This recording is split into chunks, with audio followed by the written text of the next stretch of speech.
Hey guys, in this video I'm going to go over how to make a Fairstone payment online. Okay, first you need to go ahead and log into your online banking.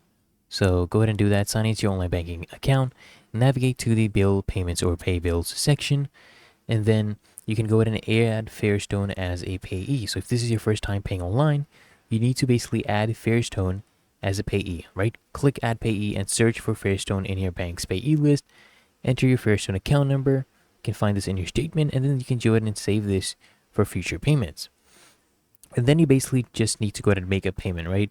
So once Fairstone is added as a payee, just enter the amount you want to go ahead and pay, select the account you want to pay from. For example, let's say it's a checking account, and then you can just go ahead and confirm and submit your payment.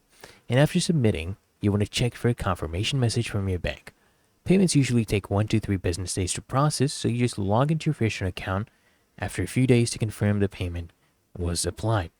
It's really that easy and simple. So I hope this guide provided value to you, and if it did, consider smashing that like button, as well as subscribing to frequently asked questions, and I'll see you guys in the next one.